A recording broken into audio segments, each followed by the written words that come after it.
Rain hammered the prison yard like nails against steel. The guards dragged him across the cracked concrete, wrists chained, ankles clanging. He stumbled but didn't resist. His eyes were hollow, lips trembling, not with fear of death, but with something deeper. "Any last requests?"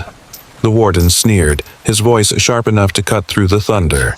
The man swallowed. His throat burned. "My dog, Daisy. I just want to see her.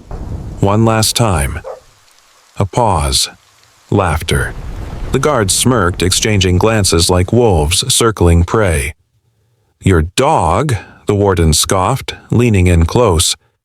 "You think this place is a petting zoo?" The prisoner closed his eyes, fighting back tears. He whispered again, almost begging. The storm cracked above them. Lightning split the sky, and in that moment, a sound rose from beyond the gates. Faint, at first, then sharp and undeniable. A dog's bark. The man's eyes snapped open, his lips parted. Hope flickered. The guards turned, their faces drained of color. Because somehow, Daisy had come.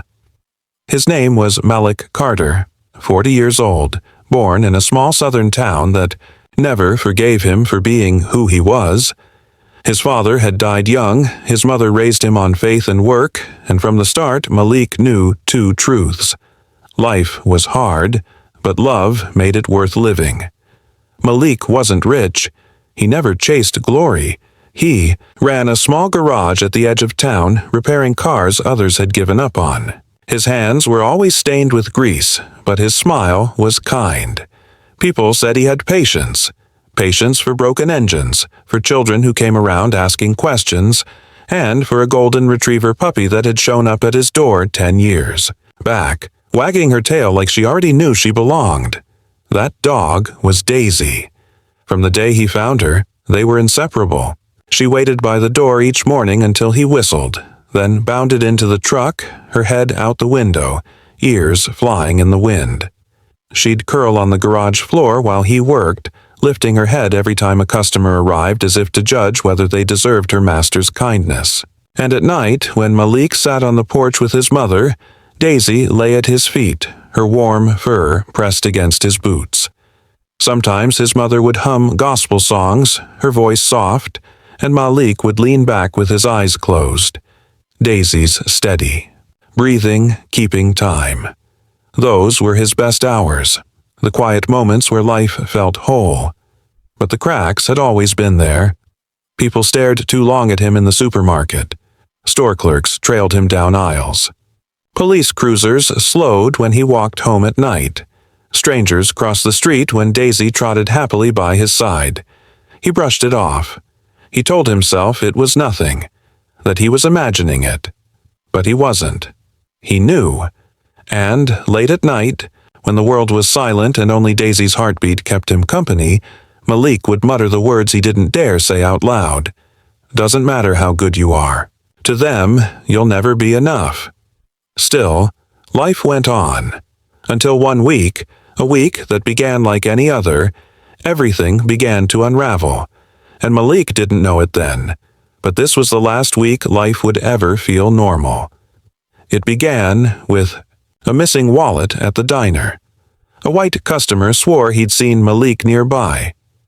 He was sitting close, too close, the man insisted. Who else could it have been? The police were called. They searched him in front of everyone, Daisy, whining outside the door. Nothing was found. But suspicion lingered. The whispers spread like smoke. 2 days later came the traffic stop. Malik had been driving home after a long day, Daisy panting happily in the passenger seat. Red and blue lights flared behind him. 2 officers stormed out, guns drawn, shouting orders. "Out of the car! Hands where I can see them!" Malik froze. Daisy barked wildly, teeth bared against the window glass. They dragged him out, slammed him against the hood, patted him down. His crime? A broken tail light. One officer leaned close, breath hot in Malik's ear. "Next time, boy, you won't be so lucky." Daisy didn't calm down for hours after that. She knew. She always knew. Then came the vandalism. He arrived at the garage one morning to find the walls drenched in spray paint. Thief. Criminal. Go back where you came from. Malik scrubbed until his knuckles bled. Daisy stayed at his side, whimpering each time his hands tore open. But the final blow came weeks later. A robbery, a liquor store across town. The thief fled, faceless in the dark. Witnesses only recalled this. Tall, black, hoodie. Malik fit the description. That was all it took. That night, sirens screamed down his street. Boots thundered against his door. His mother shrieked as officers stormed inside, rifles raised. Daisy lunged, teeth flashing. A baton swung. Malik hurled himself over her, taking the strike. Chains clamped onto his wrists. "Please," his mother cried. "He didn't do nothing." But they were gone. Prison swallowed him. The walls were damp and reeked of iron. Guards treated him like filth. Inmates mocked him as the dog lover, the man no one would believe. His court-appointed lawyer barely lifted his head in meetings. Evidence vanished. Witnesses stumbled in their stories. The jury looked everywhere but his face. The trial was short, the verdict predetermined. "Mr. Carter," the judge droned, "you are sentenced to death." The gavel fell like a coffin lid. From that moment on, Malik lived in silence. He spoke, only to Daisy in letters. His mother wrote back describing how Daisy sat by the window every night, ears pricked, waiting for footsteps that never came. She refused food until morning. She cried at every passing car. The guards taunted him. "That mutt probably forgot you already." Malik clenched his fists until his nails cut his skin. "You don't know her." Because Daisy never forgot. The months bled together. Malik marked time not by calendars, but by the letters that arrived. His mother's shaky handwriting, the paw print she pressed in ink beside her name. He held those letters to his chest, whispering Daisy's name over and over like a prayer. Then came the night before execution. The warden arrived at his cell, flanked by guards. His face was smug, lips curled in a permanent sneer. "Last request," he asked as though offering charity. "Meal, drink, something sweet. Don't bother saying freedom." Malik looked up slowly. His voice cracked like old wood. "My dog. Just let me see my dog." The warden chuckled. A sound like gravel under boots. Denied. And for the first time in years, Malik lowered his head. Silent. Broken. But fate was not finished with him. The morning sky cracked with thunder. Guards dragged Malik across the yard, chains rattling with every step. Rain soaked his clothes. His heart pounded, not with fear of death, but with the ache of leaving without goodbye. A guard sneered.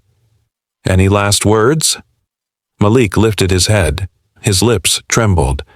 "Daisy, tell her. I tried." And then, a bark, sharp, fierce, splitting the storm in two. The guards froze. The warden's face drained white. There she was. Daisy. Her fur drenched, paws torn from the run, mud clinging to her legs. Somehow she had crossed fields, slipped, past fences, defied barbed wire. She lunged forward, dragging against the arms, trying to hold her back. "Daisy!" Malik screamed, his voice breaking apart. Their eyes locked. 1 second, one eternity. She howled, tail whipping like a flag, desperate to reach him. Malik dropped to his knees despite the chains, tears streaming freely. The guards yanked him back. Daisy fought harder. Claws tore concrete. Her teeth flashed as she snapped at the boots keeping her away. And then one guard kicked her. "No!" Malik's cry ripped through the storm, a howl of pain so raw it silenced even the thunder. The yard erupted. Inmates shouted from their cells, fists pounding iron. Daisy staggered but rose, body shaking, eyes blazing. She planted herself between. Malik and the world barking until her voice cracked. "Get that animal out of here," the warden roared.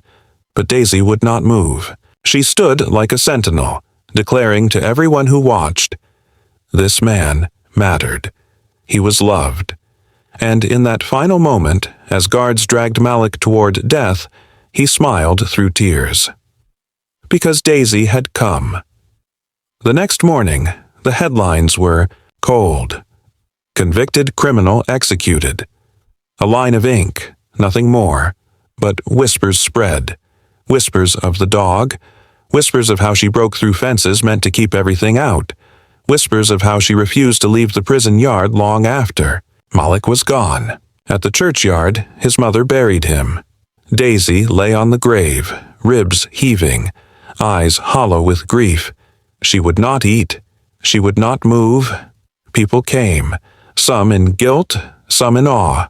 Children brought flowers. Old men muttered prayers. That dog loved him more than this town ever did, one man whispered, wiping his eyes. Days passed, weeks. Still, Daisy stayed. Through rain, through cold, through hunger. She guarded the grave, watching the earth that held her best friend. "Why doesn't she go home?" children asked. Their parents had no answer, because home wasn't walls or roofs. Home was Malik. Years passed in silence. Daisy's fur grayed, her legs trembled, but she never left. Until one dawn, when the air was still and the church bells silent, Daisy lay down against the headstone, pressed her muzzle to the stone, and closed her eyes. When townsfolk found her, they wept. Some turned away, ashamed. Some knelt and prayed. None forgot. And long after Daisy was gone, the story lived. The story of the man who died unjustly, and the dog who proved his worth. And though life moved on, the question lingered, haunting every soul who heard it. If a dog could see his humanity, why couldn't they? One man's life was stolen, yet his dog proved his worth. But how many more suffer unseen? If you believe, stories like this must never be silenced. Comment your thoughts and subscribe to keep the truth.